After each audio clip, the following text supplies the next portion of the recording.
Welcome to my channel English and you my dear students. আজকে আলোচনা করব এইসির 2 মার্কসের যে কোশ্চেনগুলো, সেই 2 মার্কসের কোশ্চেন আমার আগের যে ভিডিও আছে সেখানে সাজেশন দিয়েছিলাম। সেই সাজেশন থেকে আমি 2 মার্কসের কিছু কোশ্চেনের আনসার তোমাদের সাথে ডিসকাস করছি বা শেয়ার করছি, দেখে নাও। তো হোয়াট ইজ কমিউনিকেশন? যোগাযোগ কাকে বলে? কমিউনিকেশন আমরা কাকে বলবো না? Communication is the act of giving, receiving and sharing information through verbal and non verbal method. অর্থাৎ যেখানে কমিউনিকেশান হচ্ছে কি না, যেখানে আমরা তথ্যকে আদান প্রদান করব, মানে তথ্য আমি দেবো বা তথ্য আমি গ্রহণ করব, অথবা তথ্যটাকে শেয়ার করব, সেটা ভার্বালি হতে পারে বা নন ভার্বালি হতে পারে। আর কি, ইট is an exchange of thought, opinions, ideas between 2 or more individual. অর্থাৎ 2 বা তার থেকে বেশি মানুষের মধ্যে যখন আমরা আমাদের চিন্তাভাবনা, আইডিয়াগুলোকে, আমাদের থটগুলোকে, আমাদের অপিনিয়ন অর্থাৎ মতামতগুলোকে যখন আমরা শেয়ার করব, সেটাকে আমরা বলে থাকবো কি communication. Second question, what is intrapersonal communication? অর্থাৎ ইন্ট্রাপার্সোনাল কমিউনিকেশন কাকে বলবো? It is a form of self communication. Interpersonal communication is a communication within an individual's own mind. প্রথমে কি বললাম না, প্রথমেই বলেছি it is a form of self communication. অর্থাৎ কি না, নিজেই নিজের সাথে যখন কথা বলবো, নিজেই নিজের সাথে যখন যোগাযোগ করব, সেটাকে আমরা বলে থাকি কি ইন্ট্রাপার্সোনাল কমিউনিকেশন। অর্থাৎ interpersonal communication is a communication within an individual's own mind. যে কমিউনিকেশনটা কি হবে না, একজন মানুষের নিজের মধ্যেই সেটা হবে, অর্থাৎ মনে মনে সে সেটা ভাববে, করবে। It is an internal dialogue occurs within a personal mind. অর্থাৎ কি, উইদিন এ পার্সনস মাইন্ড, অর্থাৎ একজন ব্যক্তির মনের মধ্যে তার যে ইন্টারনাল ডায়লগ অর্থাৎ কি তার অন্তর্নিহিত যে সমস্ত কথাবার্তা বা যোগাযোগ বা নিজেই নিজে যে কথাগুলোকে আলোচনা করবে, বলবে, সেটাকে আমরা বলবো কি intrapersonal communication. Next question, what is 7 C's of communication? অর্থাৎ কমিউনিকেশনের ক্ষেত্রে 7 C, 7টা সি কী কী না? The 7 C's of communication helps to improve the professional communication. অর্থাৎ কি, দ্য 7 C's অফ কমিউনিকেশন, এই যে কমিউনিকেশনের যে 7টা দিক আছে, সেটা কি করে না, সেটা helps to improve the professional communication. এটা আমাদের যে প্রফেশনাল দিকগুলো আছে, সেই পেশাগত দিকের ক্ষেত্রে যে কমিউনিকেশন বা যোগাযোগ, সেক্ষেত্রে আমাদের ভীষণভাবে সাহায্য করে।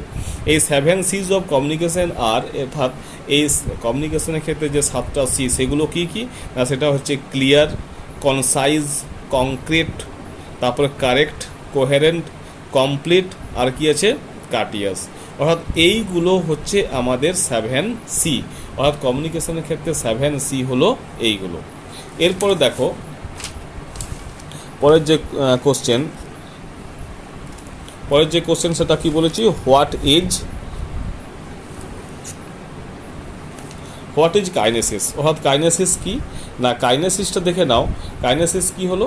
Kinesis is the interpretation of body communication such as facial expression and গেস্টার, non verbal behaviour related to movement of any part of the body. অর্থাৎ এই কাইনেসিসটার কিছুই নয়, আমাদের শরীরের যে বিভিন্ন পার্টস আছে, তার যে মুভমেন্ট, এই মুভমেন্ট হচ্ছে কি, সেটাকেই বলবো আমরা কাইনেসিস। অর্থাৎ kinesis is the interpretation of body communication. অর্থাৎ যেখানে আমাদের শরীরের যোগাযোগ হবে, সাথে যে ফেসিয়াল এক্সপ্রেশন, অর্থাৎ যেখানে মুখের যে ভাবভঙ্গি, সেই মুখের ভাবভঙ্গি দ্বারা, আর কি আছে না আমাদের গেস্টার, অঙ্গভঙ্গির দ্বারা, এবং সেটা কি হবে নন ভার্বাল বিহেভিয়ার। অর্থাৎ যেখানে কিন্তু মুখে কথা বলা হবে না, যেখানে গেস্টারের মধ্য দিয়ে আমাদের কমিউনিকেশন করতে হবে, আর কি না সেটা হচ্ছে related to movement of any part of the body. সেটা আমাদের শরীরের যে কোনো পার্টের মুভমেন্ট, হাত পা নাড়া বা মুখ নাড়া বা চোখ নাড়া, ঠিক আছে, এর মধ্য দিয়ে কি হবে না, আমরা আমাদের যে ভাবটা আছে সেই ভাবটাকে আমরা প্রকাশ করব।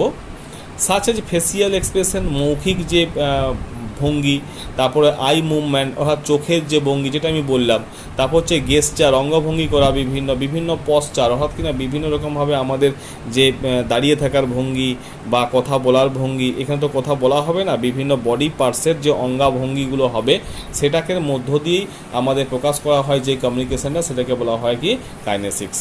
নেক্সট হচ্ছে কি, হোয়াট ইজ প্রক্সিমিক্স? অর্থাৎ কি না এই প্রক্সিমিক্সটা কি না, প্রক্সিমিক্সটা হচ্ছে is a type of non verbal communication. এটাও কিন্তু একটা non verbal communication. It is the study of how we communicate with the space around us, অর্থাৎ আমাদের মধ্যে কীভাবে দূরত্ব থাকা সত্ত্বেও কীভাবে আমরা কমিউনিকেট করব সেটাকেই বলা হচ্ছে proxemics. It involves how we arrange personal space and what we arrange in it, অর্থাৎ কি না এটার মধ্যে কি থাকে, একটা পার্সোনাল স্পেস থাকে এবং what we arrange in it, অর্থাৎ এর মধ্যে আমরা কীরকম কী অ্যারেঞ্জ করতে পারি সেটাকেই বলা হয় প্রক্সিমিক্স। ঠিক আছে, নেক্সট দেখো হোয়াট ইজ প্যাসিভ লিসেনিং, অর্থাৎ প্যাসিভ লিসেনিং আমরা কাকে বলবো। তো প্যাসিভ লিসেনিংটা কি না, প্যাসিভ লিসেনিংটা হলো কি না listening without responding is called passive listening, অর্থাৎ লিসেনিং উইদাউট রেসপন্ডিং, অর্থাৎ কোনো রকম রেসপন্স যদি না করা হয়ে থাকে সেই যে লিসেনিং হবে সেটাকে বলা হয়ে থাকে passive listening. It in conversation, অর্থাৎ যখন কথোপকথন চলবে সেখানে কি ইট is a one sided communication, এটা হবে কি ওয়ান সাইডেড কমিউনিকেশন, অর্থাৎ একদিক থেকে যোগাযোগ করার একটা style. Where you hear what someone is saying, যেখানে তুমি শুনতে পাবে কেউ তোমাকে বলছে but are not truly listening, কিন্তু তুমি সত্যি সত্যি সেটা শুনবে না। It is a communication without interrupting or asking question, অর্থাৎ এখানে যে কমিউনিকেশনটা হবে সেখানে কিন্তু কোনো রকমভাবে তাকে থামানো যাবে না এবং তাকে থামিয়ে যে কোনো কোশ্চেন আমি জিজ্ঞাসা করবো সেটাও করা যাবে না। তো এটাকেই আমরা বলে থাকবো যে প্যাসিভ লিসেনিং। তো মাই ডিয়ার স্টুডেন্ট, আশা করি তোমাদের এই কোশ্চেন আনসারগুলো বুঝতে সুবিধা হয়েছে। আর অতি অবশ্যই যদি ভিডিওটা ভালো লেগে থাকে তাহলে অতি অবশ্যই একটা লাইক করে দিও, বন্ধুদের মধ্যে শেয়ার করে দিও, আর যারা সাবস্ক্রাইব এখনও করেনি তারা অতি অবশ্যই চ্যানেলটিকে সাবস্ক্রাইব করে দিও। Thank you.